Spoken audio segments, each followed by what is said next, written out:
another insightful and exciting episode of Me and My Health Up. I'm your host, Anthony Hartcher. I'm a clinical nutritionist and lifestyle medicine specialist.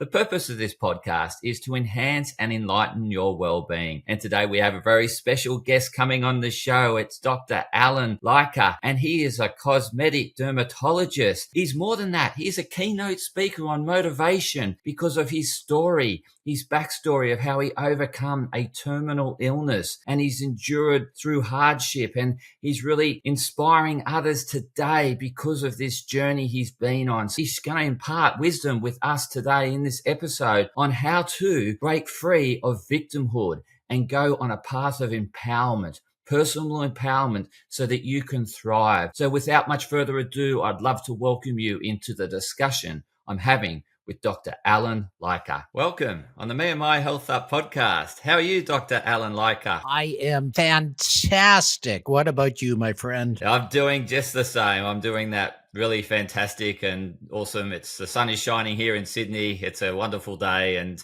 where are you joining us from? I'm joining you from Edmonton, Alberta, Canada, which is just the other side of the Rocky Mountains up here in the cold north, but it'll be cold for you. But for us, it's a very pleasant day. What temperature would that be in Celsius? I think we're currently sitting around 5 degrees. So we'll probably go down to about 10 tonight.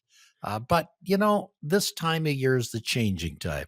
We can swing up to 10, 15 degrees and then back again. So just until Easter, we've got this changing season. Nice. We're also in a state of flux here in Sydney, but really keen to talk about this topic of empowerment and giving the listeners some tips for breaking free of victimhood. But before we get into that, I think it's really important to understand your backstory, how you've arrived at what you're doing today. Well, my life I've been having a magic life all my life. But in 2003, it almost all changed. I was walking with my wife and my youngest daughter in Disneyland. And my wife turned to me and said, "What's wrong with you, hon?" I was taken aback. For once in my life, I hadn't said anything wrong. I had done anything wrong. I hadn't even thunk anything wrong. But she persisted. She kept saying, "What's wrong with you?" I said, "Dear, what are you talking about?" She said, "Listen to your foot. It's flapping." I said, "That's the dumbest thing you ever said." Well, she said, "Well, listen to it." And my foot had suddenly and mysteriously developed a right foot drop. It was flapping on the pavement with each step that I was taking. My wife said, "Did you have a stroke?" And I said back, "You're a doctor. I'm a doctor. If I had had a stroke, I'd be lying on the pavement muttering something unimaginable." Well, then she said, "Well,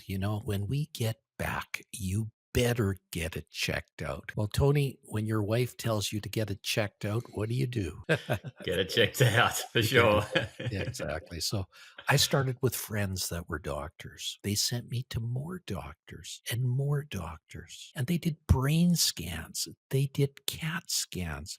They even did scans. And at the end of the day, they found absolutely nothing. They were befuddled. And you know what a doctor does when he finds absolutely nothing? He says, "I'm not sure. You tell me."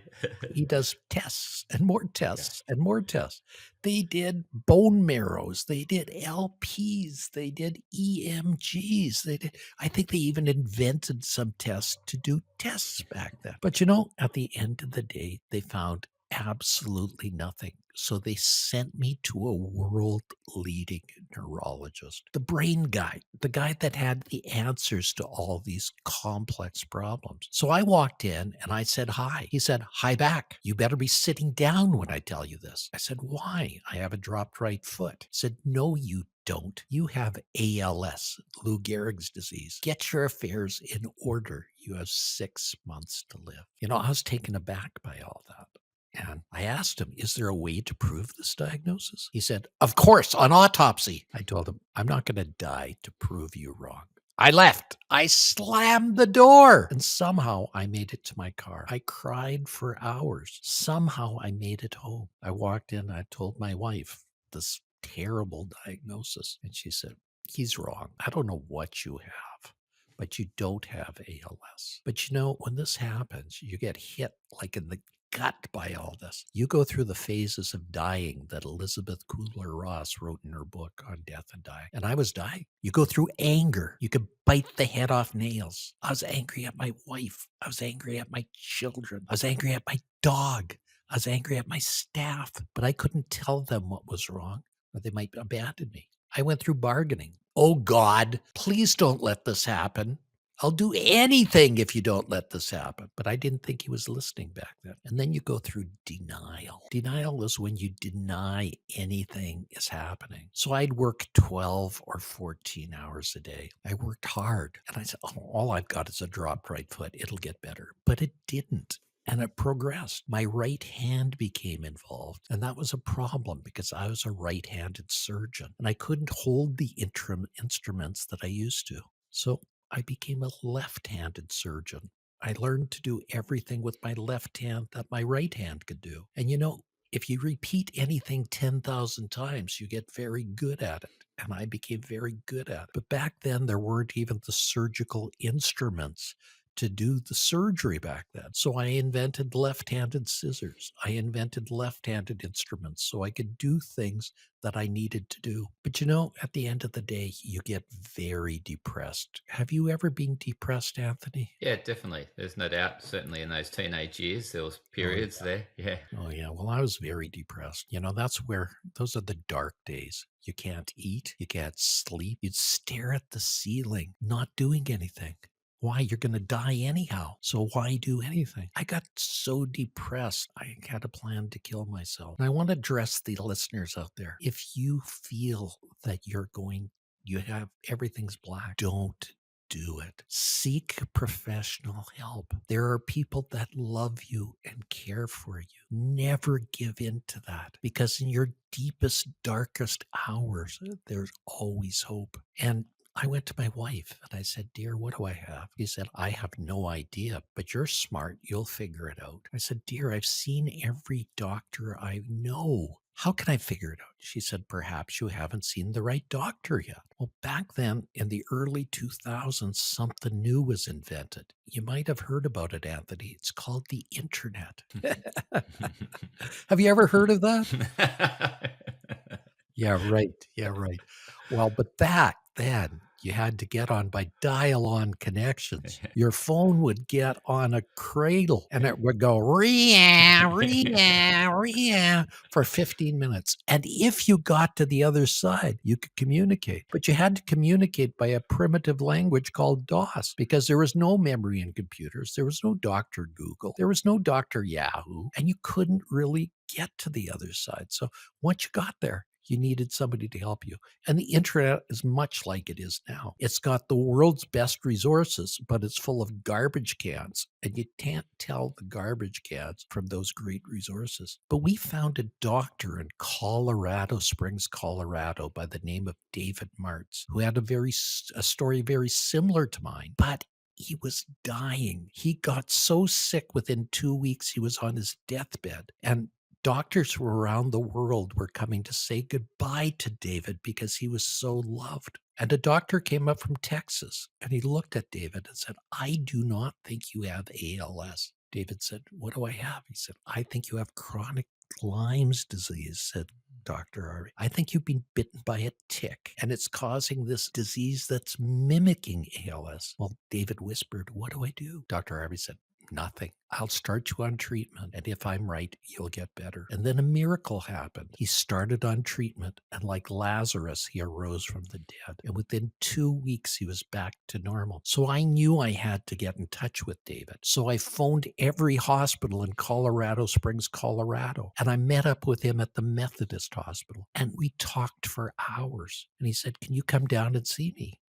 I said, when? He said, right now. I said, David, it's Thanksgiving in Canada. My wife will kill me. She's invited 35 people over. He said, aren't there any planes in Canada?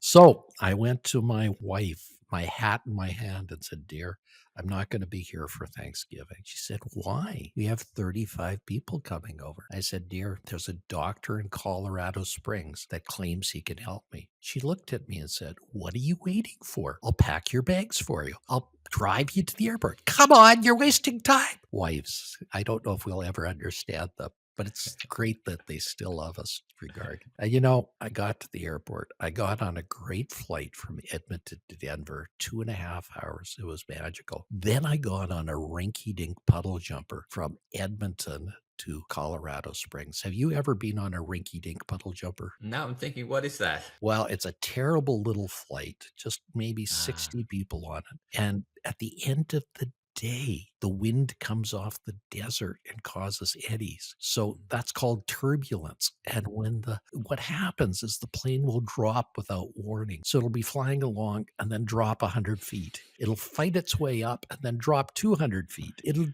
Fly its way up and drop 300 feet. oh. It's like the Tower of Terror at Disneyland over and over and over again. So, I crawled off that plane. Many people puked. Many people were grieved. I crawled off, and there was David on the tarmac to meet me. So, although 9/11 had happened, they hadn't put the high prohibitions down. And so he was there to meet me. We talked for hours, and he said some magic words. He said, Dr. Lycka, I think history is repeating itself. And that's why I'm here. 20 years after the fact that I was supposed to be dead. But when you live on borrowed time, you change. You realize that life is great. You realize every day is magical. And every day your feet hit the ground, you rejoice and say, it's another day I can make a difference. And today, Anthony, I saw you on my ledger and I said, oh my God, today's another day I can make a difference for people. What a story. So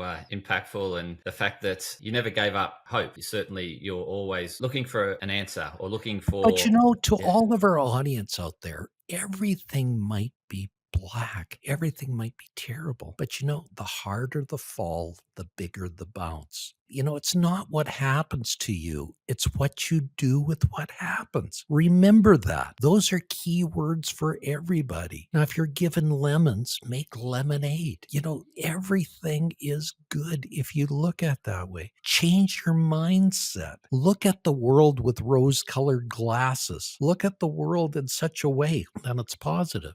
See, the problem is, Anthony, we all have a lizard brain, and that lizard brain is deep down inside of us. Everybody has it. It's millions of years old. That's the brain that everything has to be filtered through. And that is what gives us the flight, fright, fight reaction. And sometimes it's the freeze reaction. But that preserved us for years. But fear is really fantasized events appearing real. Do you know that 95% of the things we fear never come true? They never come true. And the 4% and the 5% that comes true, 4% it is much, much less than we'd ever realize. So guess what? You can face everything and run, or you can face everything and rise.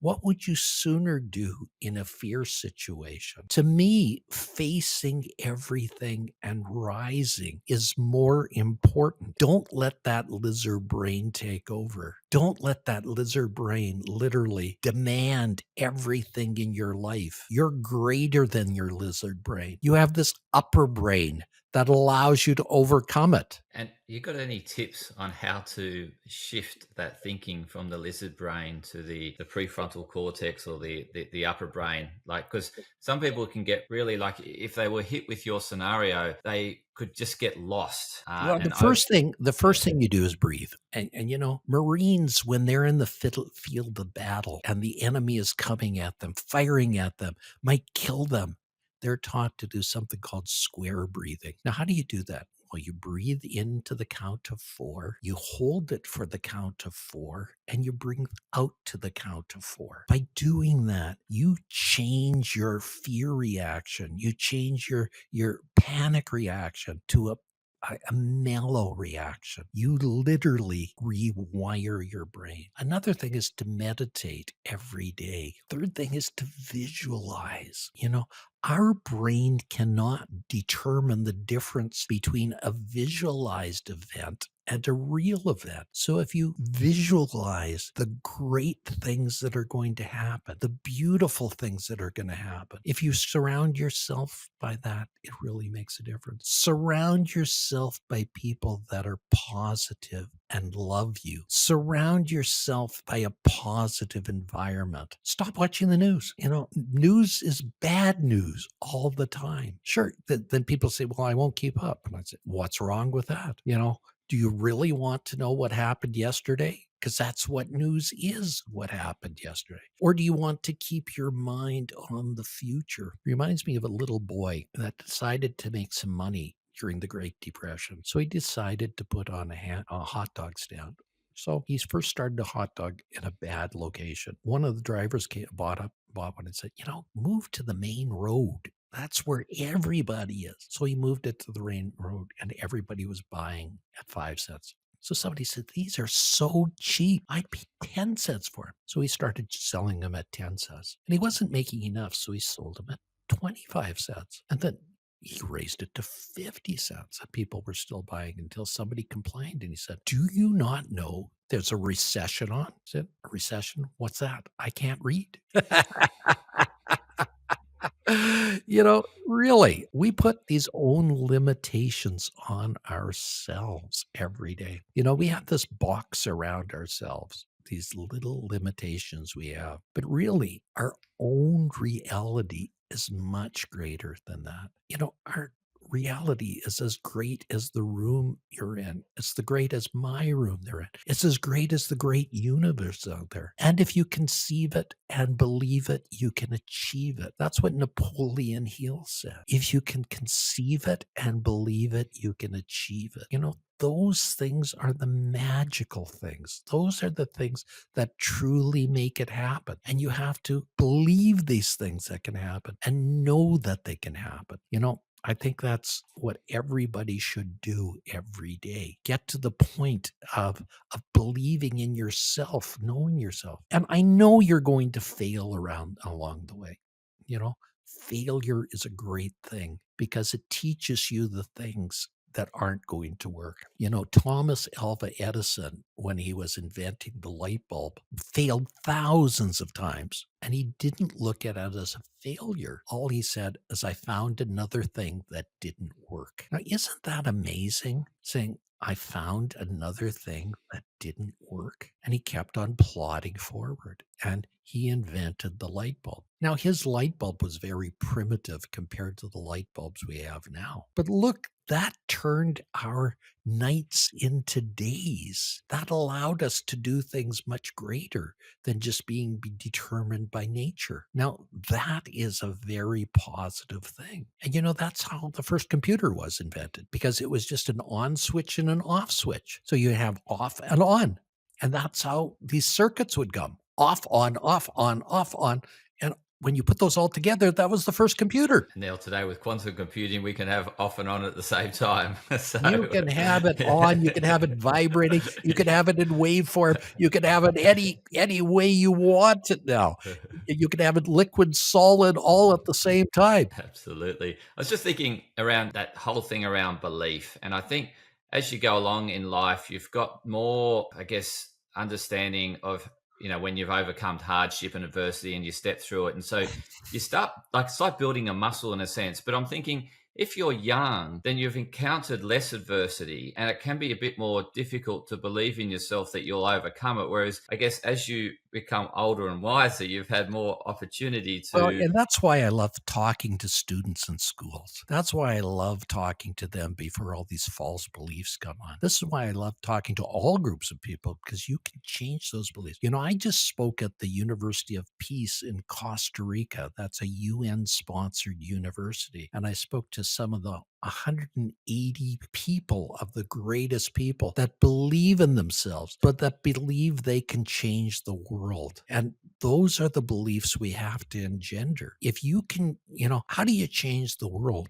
One person, one thought at a time. You basically stick those all together and you make the world a better place. Would you advise someone that's young, that's encountering hardship or difficulty, to seek like a mentor, seek I would professional say advice? Yeah. mentors are the greatest things.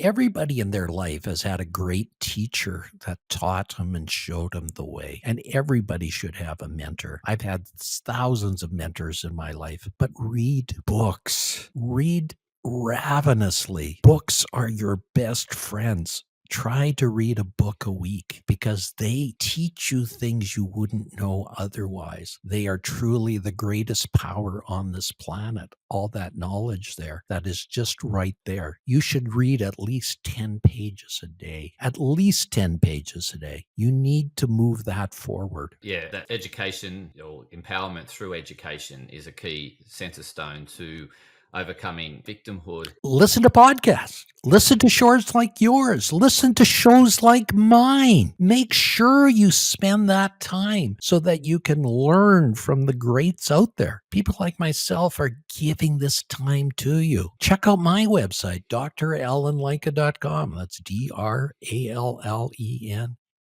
Y as in yellow, CKA.com. And I'll give you a golden pearl each and every week. If you sign up, that's a gift to you. Check out my book, The Secrets to Living a Fantastic Life. There are 13 golden pearls in there that teach you little things, little lessons that you can take home and use tomorrow. You can unpack those things and just make them something for yourself. Fantastic. And I'll include those links in the show note, listeners or viewers. So please go to the show notes and you'll be able to get those resources at your fingertips. And if you need a speaker for your event, I'm available. drlspeaks.com. I speak on resilience. I speak on tenacity. I help board members. I help workers. I help stop the quiet quitting epidemic that's going on. I help management, and I help the worker refine themselves in their place. I've been certified as a Jack Canfield success coach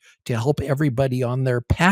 So just to make sure everybody has a path to take, I'd love to show you that path and let you know that path. It's right there. You have to just discover it. 100%. I really appreciate your time, Dr. Alan Lycka, for coming on the show. Really appreciate it. And you've provided such wisdom and insights into overcoming victimhood and how to reach into and tap into that empowered state. So I really appreciate you coming on. Anthony, it has been my pleasure to be here.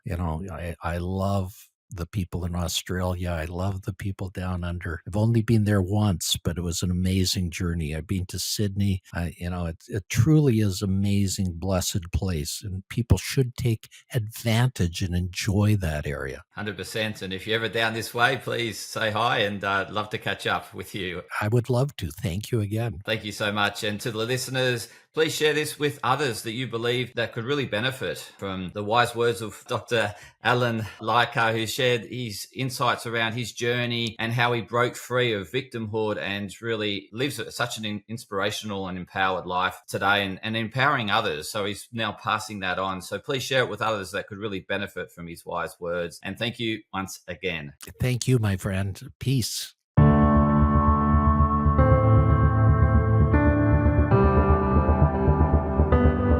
Podcast disclaimer. This podcast and any information, advice, opinions, or statements within it do not constitute medical, healthcare, or professional advice and are provided for general information purposes only. All care is taken in the preparation of the information in this podcast. Connected Wellness Proprietary Limited, operating under the brand me&my Health Up, does not make any representations or give any warranties about its accuracy, reliability, completeness, or suitability for any particular purpose. This podcast and any information, advice, opinions, or statements within it are not to be used as a substitute for professional, medical, psychological, psychiatric, or any other mental health care or healthcare in general. me&my Health Up recommends you seek the advice of a doctor or qualified health provider with any questions you may have regarding a medical condition. Inform your doctor of any changes that you may to your lifestyle and discuss these with your doctor. Do not disregard medical advice or delay visiting a medical professional because of something you hear in this podcast. This podcast has been carefully prepared on the basis of current information. Changes in circumstances after publication may affect the accuracy of this information. To the maximum extent permitted by the law, me&my Health Up disclaims any such representations or warranties to the completeness, accuracy, merchantability, or fitness for purpose of this podcast, and will not be liable for any expenses, losses, damages incurred, indirect or consequential damages or costs that may be incurred as a result of the information being inaccurate or incomplete in any way and for any reason. No part of this podcast can be reproduced, redistributed, published, copied, or duplicated in a form without prior permission of Me and My Health Up.